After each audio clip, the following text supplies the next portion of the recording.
concerns, particularly about the National Commission for Indian Systems of Medicine Bill.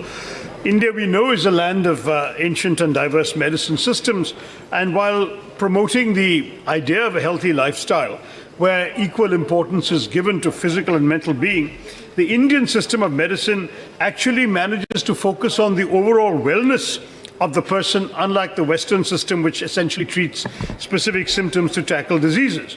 And also, as we've heard from the Minister, we have amalgamated the profound influences of medical geniuses from other civilizations, such as from Germany, which developed homeopathy, or those from Greece, whose thought-provoking techniques added immense value to the field of Unani medicine.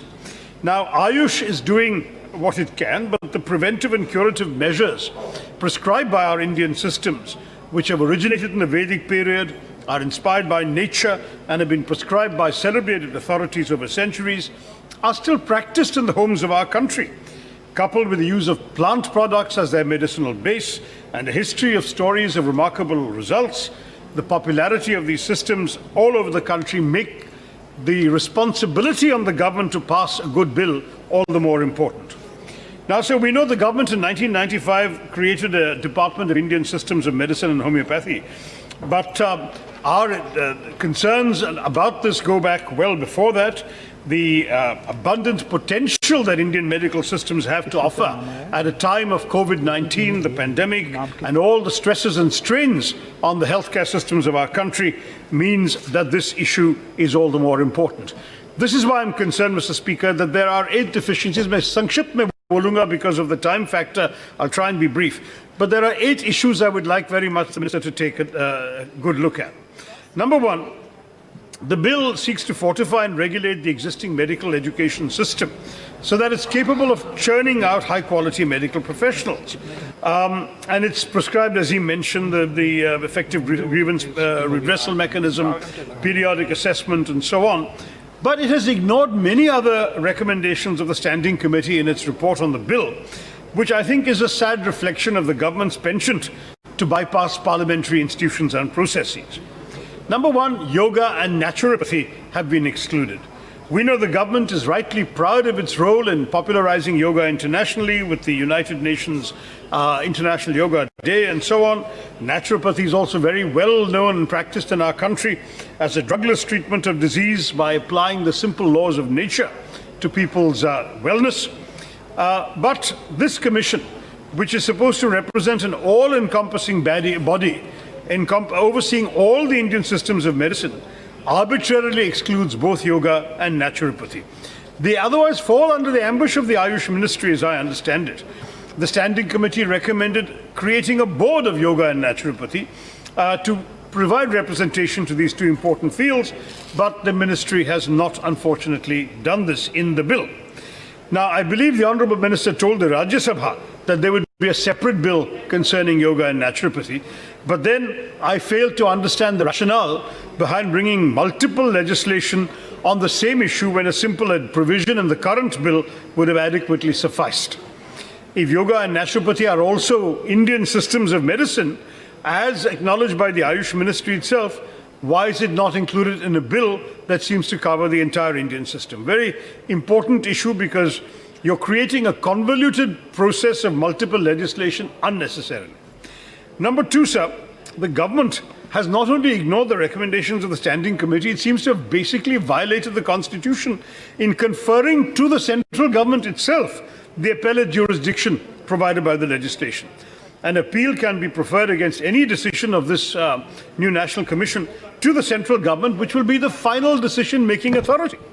So while it's understandable that the government has tried to do something to professionalize this, sir, I'm giving you, sir, just 2 sentences on each of my 8 points. Second point, this was that with the principle of separation of powers, sir, the government cannot create the commission and also be the final say on these matters. The setting up of an appellate tribunal has been recommended by the Standing Committee and ignored by the government. Number 3, sir, there is no examination or training for existing teachers. They've talked about a national teachers eligibility test for postgraduates of varied disciplines, but they do not actually do anything to actually certify the standards of the current teachers of these disciplines. So while including them in an eligibility test meant for students might be unreasonable, some sort of minimum qualifying test and standards before registering a certified practitioner would be in keeping with the professionalism implied in this bill.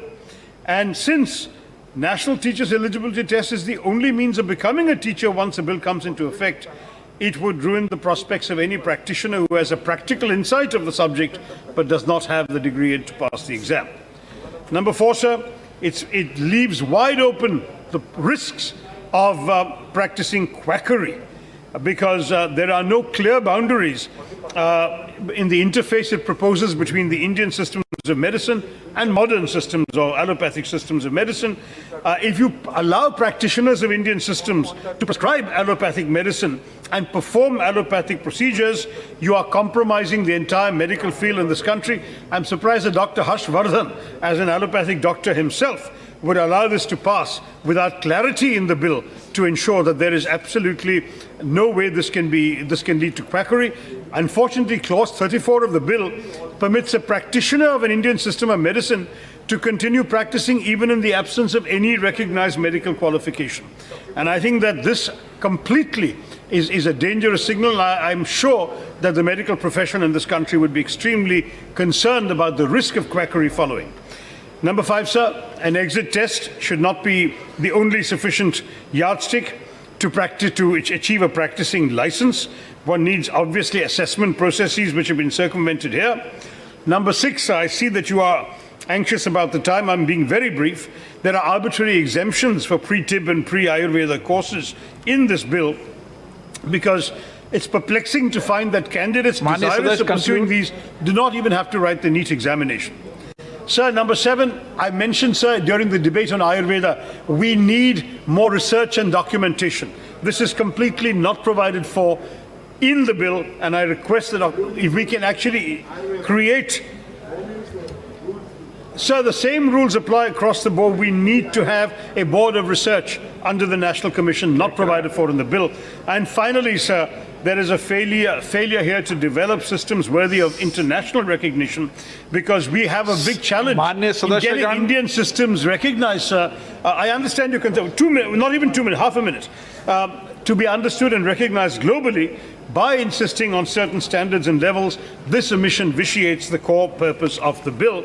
And therefore, sir, by excluding 2 vital Indian systems, yoga and naturopathy, by proposing ineffective entry and exit tests, by most significantly failing to acknowledge the importance of research, I really believe the government fails in its objective to promote the Indian systems of medicine through this bill, and therefore it really should take these suggestions into account, broaden the scope of consultation, look again at the Standing Committee report, and give us an opportunity to transform the sector and make it truly world-class for the 21st century. Thank you very much, Mr. Speaker.